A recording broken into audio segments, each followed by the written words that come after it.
Bine ați venit, dragi prieteni, la emisiunea Orizontul Cunoașterii.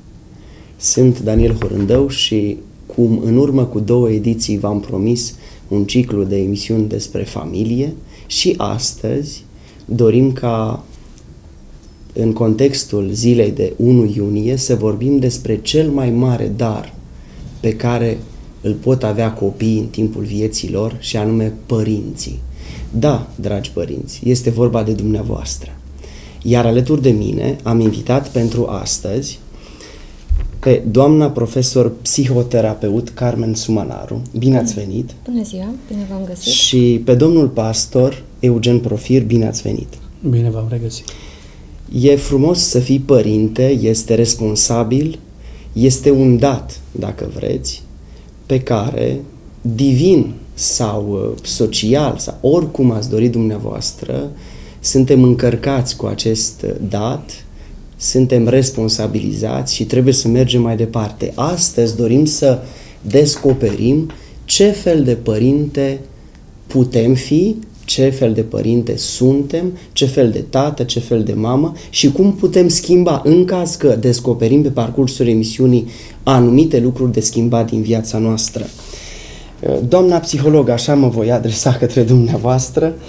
Apreciez mult munca pe care o faceți, am urmărit-o puțin și consider că sunteți în măsură autorizată ca sfaturile dumneavoastră să ne priască, să le căutăm spre împlinire.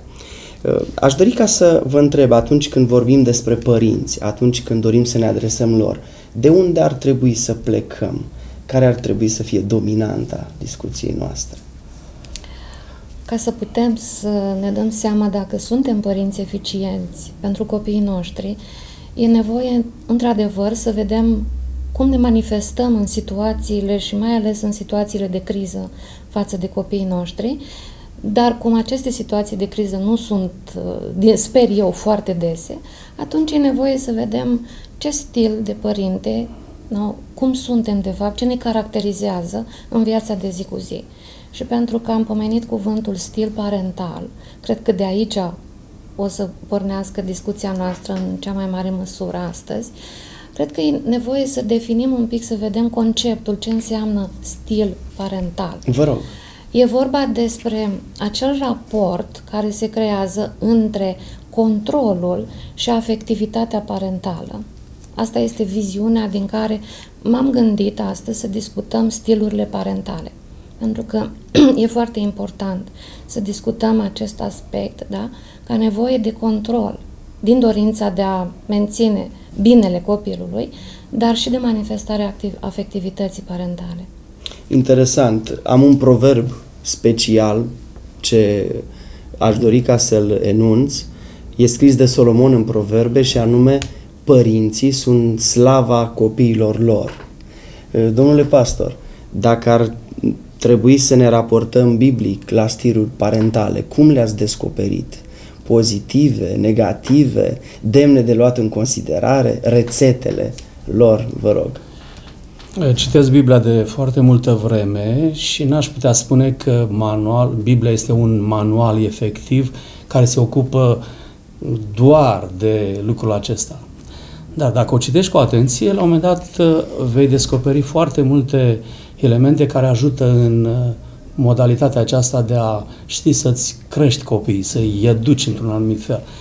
Vă mărturisesc că am descoperit unele texte din Scriptură pe tema aceasta care m-au făcut într-un anumit sens să mă tot gândesc. Oare cum s-ar mai putea aplica astăzi? Mai suntem și prin Uniunea Europeană, mai sunt și anumite legi care s-au dat în ultima vreme și aș aduce doar câteva exemple. De exemplu, în Proverbe 3:12 spune așa: căci Domnul mustră pe cine iubește ca un părinte pe copilul pe care îl iubește. Aici nu mi se pare chiar foarte ostil, este excelent, nu? Ce frumos se îmbină pasajul acesta. Mustrarea cu iubirea. Da, dar dacă citesc Proverbe 29:17, zice: pedepsește-ți fiul și el îți va da odihnă. E incredibil. Și acum stau și mă întreb, dacă sunt părinte și citesc textul ăsta biblic, oare cum l-i aplica? Și îl citesc doar pe el. Și dacă îl citesc doar pe el, nu? Sau aș putea să mai aduc unul, 29:15, nu iaua și certarea dau înțelepciune, dar copilul lăsat de capul lui face rușine mamei sale. Deja ați stabilit o intrigă. Oh. Și dacă ar fi să mai cine cruță nu iaua, urăște pe fiul său. Și stăteam și mă tot gândeam, cum s-ar putea aplica? Cel puțin sunt părinte, așa. Acum sunt și bunic între timp. Mi-aduc aminte de fiica noastră care îmi spune acum, după ce și ea a ajuns mămică, zice, preferam pălmuța mamei decât chemarea matale într-un loc să stăm de vorbă. Zice, era mai tare ca nu iaua. Interesant. Poate că unii când citesc acolo găsesc că e vorba chiar de pedeapsă fizică. Nu sunt adeptul pedepsei fizice, nu mi-am bătut copiii niciodată.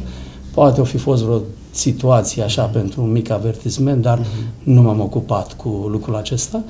Și mulțumesc lui Dumnezeu, avem niște copii deosebiți. Să vă trăiască. Mulțumesc și mult. Dumneavoastră. Deci, probabil că ideea de nuia și de pedepsire vizează nu aspectul fizic, ci mai degrabă modul de a te raporta. Mulțumesc pentru lucrurile spuse în introducere. Aș dori ca să intrăm în așa numita ediție Stiluri parentale, despre care dumneavoastră deja ați făcut cunoștință. Am o rugăminte, după obiceiul dumneavoastră, așteptăm mesajele dumneavoastră text, scris, la numărul de telefon 0745 345 77 477. O să-l vedeți și afișat pe ecran și cu siguranță vă vom răspunde. Și această ediție a emisiunii a venit pe fondul nevoii și cererii dumneavoastră și vă mulțumim pentru ideile date. Doamna psiholog, mă apropii de dumneavoastră ca să intrăm puțin în problemă. Dacă ar trebui să ne raportăm la stilurile parentale, cum le-am putea clasifica? Poftiți! Bun. O să încep cu un stil care mi-a fost sugerat de pasajele pe care le-ați enunțat dumneavoastră și m-au dus cu gândul la stilul autoritar. Acum, mă întorc puțin și putem găsi în literatura de specialitate mai multe formule de clasificare a stilurilor parentale. Mi s-au părut mult mai bine structurate acest stil, care această modalitate, viziune, dacă vreți să-i spunem, de a clasifica stilurile parentale, pentru că putem deduce foarte clar care sunt, dincolo de caracteristici, consecințele. Pentru că, de fapt, asta este foarte important. Nu vrem să transformăm auditoriul dumneavoastră în teoreticieni, să știe foarte bine care sunt caracteristicile fiecărui stil, doar pentru a se putea regăsi uneori în aceste caracteristici, ci care să poată deveni oarecum vizionari și să vadă care pot fi consecințele manifestărilor lor parentale. Vorbeam despre, pe de o parte, un stil parental autoritar, apoi ar mai exista un alt stil care vorbește despre părintele permisiv și ar mai exista o a treia categorie care vorbește despre părintele autorizat, stilul parental autorizat. V-a plăcut noastră foarte mult această exprimare. În alte cărți putem să-l găsim sub o altă denumire de stilul democratic, dacă vreți. Și, din păcate, mai există și o a patra categorie în care vorbește despre stilul neglijent. Există și așa ceva? Există, Sunt din părinți păcate. neglijenți? Și de aceea aș vrea să mă întorc un pic la o afirmație pe care ați făcut-o acum 2-3 minute, când ați spus că părinții sunt slava copiilor. Eu aș adăuga acolo încă un cuvânt, pot fi slava copiilor. Mulțumesc! Din perspectiva asta. Eu doar am citat ce spunea înțeleptul Solomon. Expresia pot fi implică o nuanțare.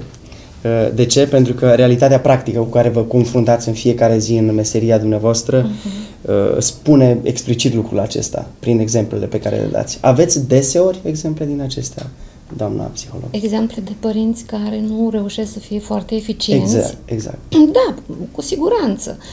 Pentru că ăsta este și motivul pentru care ei vin, nu, la psiholog, pentru că au constatat că n-au reușit să fie foarte eficienți, că nu reușesc să aibă o relație sănătoasă cu copiii lor și atunci, da, simt că au nevoie de, nu știu, consiliere, de terapie pentru a îmbunătăți această relație. Dar faptul că sunt acolo arată că fac parte din acea categorie de părinți care sunt slava copiilor. Cei care nu încearcă să îmbunătățească relația, acolo vorbim despre cei care... Mulțumesc mult! Socot nimerit și la recomandarea dumneavoastră am construit acest tandem și anume un fond științific al situației determinat de doamna psiholog Carmen Sumanaru și un fond, dacă vreți, religios, spiritual sau de suflet creat de pastorul Eugen Profir. E bine, haideți să vedem prin ce se caracterizează stilul autoritar, doamna psiholog, și apoi o să îl întreb pe domnul pastor același lucru din perspectiva Bibliei. Poftiți! Întâi de toate, recunoaștem foarte ușor stilul parental autoritar prin faptul că părinții din această categorie sunt acei părinți care se bazează pe pedeapsă și recompensă în educarea copiilor lor. Apoi sunt acei părinți care stabilesc reguli, norme și planifică în amănunt toate acțiunile copiilor lor. Sunt mai puțin dispuși pentru negocierea regulilor cu copiilor. Sunt acei părinți care, deși simt afecțiune pentru copii, rareori se întâmplă să o manifeste față de copiilor. O țin într-un fel în interiorul lor. Poate că ați auzit de multe ori vorba aceea, copiii se sărută doar în somn. Da, am auzit-o. Bunica mea spunea și interesant că făcea și gesturi de mângâiere față de el, așa, în somn. Dar nu e nevoie doar în somn să facem lucrul ăsta. Lucrul ăsta e bine de făcut și atunci când copiii sunt conștienți de manifestările noastre afectuoase față de ei. Dar revenind la acel stil parental, autoritar, aceștia sunt părinții care nu încurajează rezolvarea într-un mod creativ a problemelor de către copiii lor. Există și niște consecințe mai puțin de dorit pentru acest stil parental, pentru că aceștia vor fi copiii care, pe de o parte, manifestă mare parte dintre ei obediență, poate că reușesc să aibă un parcurs școlar de succes, dar vor fi acei copii cu o personalitate sufocată, vor fi acei copii care vor reuși foarte greu să coopereze. Se recunosc acești copii? Se văd profesorii? Sigur că da, nu? Sigur că da, sigur că se văd. Acum, nu știu dacă neapărat profesorii, cu siguranță, dar depinde și de stilul didactic al profesorului. Pentru că cam aceleași categorii se atribuie și profesorilor. Autoritar, permisiv, democratic. De regulă, acești copii care vin din familiile cu stil autoritar nu se întâmplă foarte rar să prospere din punct de vedere psihologic. Din păcate, din această zonă identificăm și foarte mulți copii care pot dezvolta depresie, anxietate. La un moment dat vor manifesta și la rândul lor ostilitate, precum și o stimă de sine scăzută. Ați punctat anumite lucruri concrete. Eu aș dori să revin puțin la ideea asta de educație. Până la urmă despre educație este vorba. Evident. Și anume pedeapsă, recompensă. Aș dori să revin puțin. Domnule pastor, cum caracterizați dumneavoastră stilul autoritar și, de ce nu, dacă Biblia oferă cât de cât astfel de exemple în care impunerea era caracterizată ca și normă? Vă rog. Pregătindu-mă pentru această emisiune, vă mărturisesc că studiam în Scriptură să descoper un caz care să fie pur și simplu pe stilul acesta. Elocvent. Vă mărturisesc că mi-a fost foarte dificil. Nu știu de ce. Am găsit totuși oameni în Scriptură care au trecut prin faze, aplicând în viața lor stilul acesta autoritar. Personal m-am oprit asupra unuia, și anume împăratul Saul, Vă rog. din poporul Israel, care a crescut într-o familie extraordinară, deosebită, cu un stil de viață frumos, un comportament deosebit, ba chiar îl caracteriza pe omul acesta, cum să spun, simplitatea, smerenia. Și modest. Modest. Era la oi. Da, deci vorbesc de un om care pur și simplu nu era atât de îngânfat și atât de doritor să domine peste ceilalți. La un moment dat ajunge să fie numit împărat în Israel, ajunge să stea undeva ascuns printre butoaie, deși știa că acolo va ajunge până la urmă, îi spusese profetul Samuel, și ascunzându-se, practic, descoperă o caracteristică, o smerenie deosebită în viața lui. Ajunge împărat, Așa? ajunge într-o anumită situație, David îl omoară pe... Nu intru în toate detalii pentru telespectatorii noștri care vor dori să citească Scriptura, dar se întâmplă un fenomen ciudat. Și anume, lumea începe să se orienteze după ce David îl omoară pe Goliat, Da. ajutându-l pe Saul în marea bătălie cu filistenii. Am înțeles. Așa? Lupta aceasta pentru putere, supremație, de dominație, începe să-i prindă și inima lui Saul.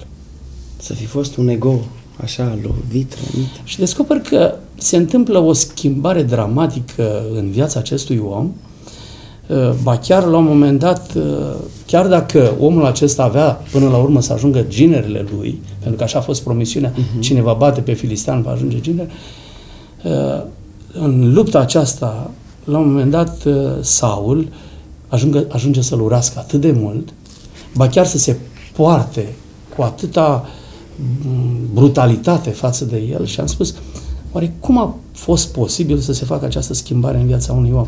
Și acum n-aș vorbi de Saul cu fiul, ci cu ginerele. În relația tată-fiu? Da. Am înțeles ideea. Și apare această tensiune care a dus atât de departe, încât David, iarăși el la rândul lui crescut într-o familie deosebită, aproape că s-a pierdut și ca personalitate și ca imagine, pur și simplu tăvălit de atitudinea acestui părinte, își pierde și imaginea lui frumoasă de un om puternic. Dacă citești momentul cu Goliat, îl vezi pe David ca fiind un om foarte puternic, un om cu personalitate, și deodată parcă s-a prăbușit, stimă de sine joasă, pierde din calitățile sale, exact ce spunea doamna psiholog. Practic se întâmplă o schimbare dramatică în viața. Și de ce până la urmă? Atitudinea unui părinte care îl fugărește, îl chinuie, vrând să-l pedepsească. Aproximativ vreo 20 de ani, dacă mi amintesc. Vreo 20 de ani. Deci a durat enorm de mult. Ei, aceasta a făcut ca, și mă tot gândeam dacă se schimbă cumva și personalitatea unui om sau modul lui de a se manifesta în urma unor stiluri din acestea de conducere. Mi-aduc aminte de, dacă mai îngăduiți, eram în primii ani de liceu, eu am plecat de la 15 ani de acasă și trebuia să fiu găzduit într-o familie. Și vă mărturisesc, nu mi-a fost dat, sau mi-a fost dat să văd ce n-am crezut că se poate. Niște părinți care aveau niște legi stricte, reguli, cu, cum să spun, care trebuiau aplicate în ziua aceea. Nu sunt frumoase regulile, domnule pastor? Sunt frumoase, manifestarea lor v-a speriat. Probabil că va trebui să discutăm la celelalte stiluri de conducere sau stiluri de... Da? Pentru că regulile sunt bune, dar dacă lipsește dragostea, e nenorocire. Ați punctat lucrul da? ăsta. Și acum, practic, seara trebuia să vină darea de seamă. Ai făcut asta, ai făcut. Pentru orice neîmplinire, eu foloseam o expresie pe vremea aceea, bătaie ca la hoții de cai. Wow, agresiv. Vă mărturisesc, mă făceam mic undeva într-un colț și am spus, vreau să scap din casa asta. Am înțeles. Eu niciodată n-am trăit o asemenea. Știi ce s-a ales? copiii aceștia, unul a ajuns delicvent, Consecințe dramatice. unul a ajuns atât de departe, nu mai spun că după aceea a ieșit din pușcărie, divorț și alte nenorociri, celălalt nu mai vrea să audă de părinți, nu mai vrea să audă de relații. Ei, îmi dau seama că nu face bine stilul acesta. Mulțumesc tare mult! Vedeți, stimați telespectatori, dacă suntem obiectivi cu ceea ce am auzit până acum, am putea concluziona cum că are carențe deosebit de intense, de mari, stilul autoritar. Dar oare lucrul acesta să ne motiveze să mergem în partea cealaltă, la stilul pe care l-ați pomenit dumneavoastră și anume permisiv? Ca și părinți? Da. E posibil să trecem dintr-o extremă în cealaltă, Așa. dar este foarte posibil pentru copiii care cresc într-o familie autoritară ca atunci când ei devin părinți să treacă la cealaltă extremă. Nu în mod necesar este cea mai bună soluție. Și ca o paranteză la ce spuneați dumneavoastră puțin mai devreme, da, atunci când într-o familie există foarte multă autoritate, la un moment dat acea obediență a copilului se transformă în revoltă și apare această revoltă preponderent în zona vârstei de adolescență, când ei se revoltă împotriva tiraniei parentale. Am putea spune, da, e firesc să apară această revoltă, doar că e neplăcut și nu este de dorit ca niciun tânăr să ajungă să trăiască experiența revoltei față de stilul părinților săi. Și prin revolta acestui tip de familii, respectiv a odraslelor lor, a copiilor, au de suferit la rândul lor și copiii acestor copii. Mă refer la nepoții bunicilor care s-au manifestat mai brutal în autoritatea lor. De ce? Pentru că am descoperit și cu siguranță vi s-a întâmplat să vezi că părintele intenționat face împotriva ceea ce i s-a întâmplat lui în copilărie. Intenționat aplică anumite metode rele, el e conștient că sunt greșite, așa, doar ca să nu facă precum i s-a întâmplat lui în copilărie. Da, este în continuare alergic, reactiv da. La metodele pe care le-au folosit părinții, numai că este total ineficient și nesănătos. Mulțumesc! Imediat după pauză, stimați telespectatori, vom reveni cu stilul permisiv, de-abia aștept, discuția mă câștigă și am încredere și cred că și pe dumneavoastră. Ne vedem după o scurtă pauză.